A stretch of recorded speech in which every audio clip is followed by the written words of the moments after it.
Assalamualaikum warahmatullahi wabarakatuh. Perkenalkan, nama saya Aldi Ridwan Damar Paung, NPM 1904-29002, Agroteknologi 1, Fakultas Pertanian, Universitas Muhammadiyah Sumatera Utara. Nah, pada video kali ini saya ingin mempresentasikan hasil PowerPoint saya, yaitu tentang budidaya tanaman kedelai atau bahasa latinnya Glicinimex merrill. Nah, langsung saja kita ke materinya. Kedelai merupakan salah satu komoditas tanaman pangan yang memegang peran penting di Indonesia karena kedelai sendiri memiliki kandungan gizi yang tinggi. Nah, jadi sejarah kedelai ini memiliki jenis Gliciniurincis, merupakan kedelai yang menurunkan berbagai kedelai yang kita kenal sekarang, yaitu Glicinimex, yang berasal dari daerah Manchukuo, yaitu di Cina Utara. Nah, di Indonesia sendiri sudah dibudidayakan mulai abad ke-16 sebelum Masehi. Nah, jadi penyebaran tanaman kedelai ke Indonesia ini berasal dari Manchukuo yang tersebar ke Jepang dan ke negara Amerika dan Afrika. Nah, adapun asal-usul tanaman kedelai tersebut berada dari daratan Cina dan telah dibudidayakan manusia sejak 2500 sebelum Masehi. Nah, sebelum perkembangan perdagangan antar negara yang terjadi pada awal abad ke-19, tanaman kedelai juga tersebar ke berbagai negara tujuan perdagangan tersebut, yaitu antara lain Jepang, Korea, Indonesia, India, Australia, dan Amerika.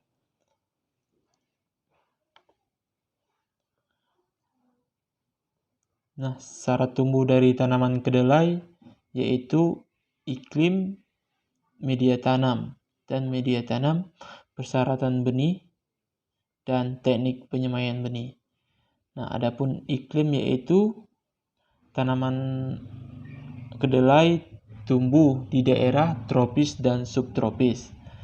Nah, tanaman ini cukup baik di daerah yang memiliki curah hujan sekitar 100-400 mm per bulan.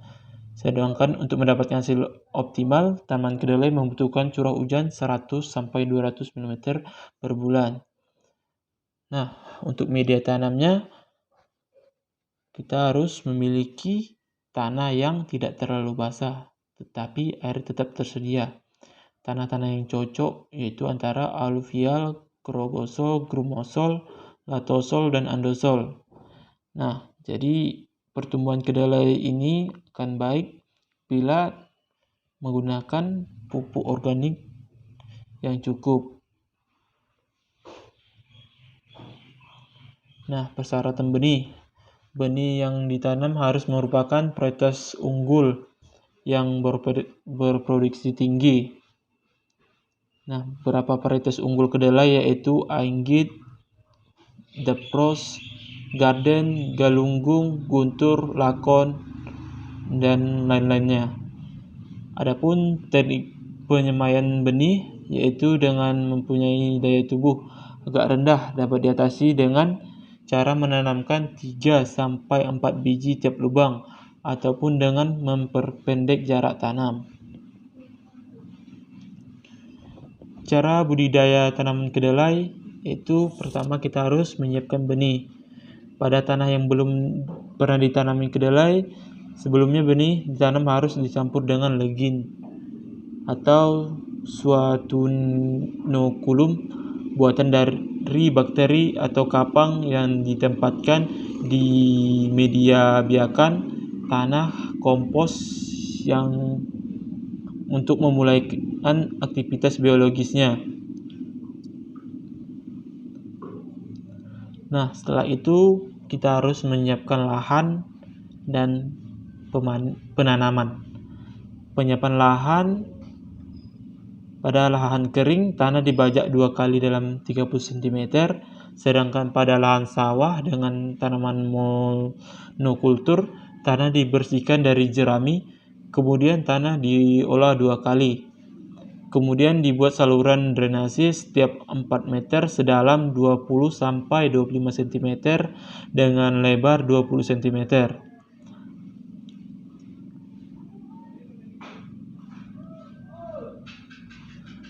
Nah, untuk penanamannya kita harus memilih waktu yang tepat sehingga tidak mengalami kebanjiran atau sebaliknya kekeringan.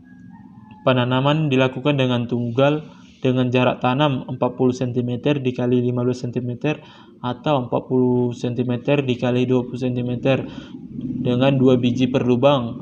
Nah, semakin subur lahan, sebaiknya jarak tanam semakin lebar.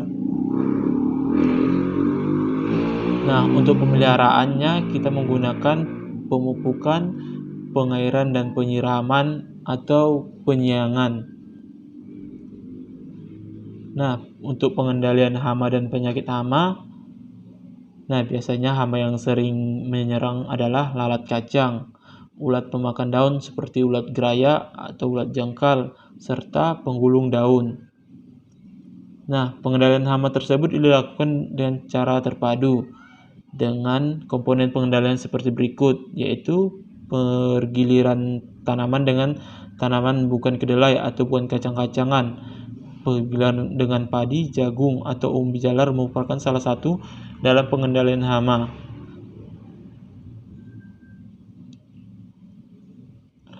Nah, untuk penyakit, ada beberapa penyakit utama yang dominan pada tanaman kedelai, yaitu karat daun, hawar batang, dan virus. Nah, penyakit karat daun dapat dikendalikan dengan fungisida mancozeb.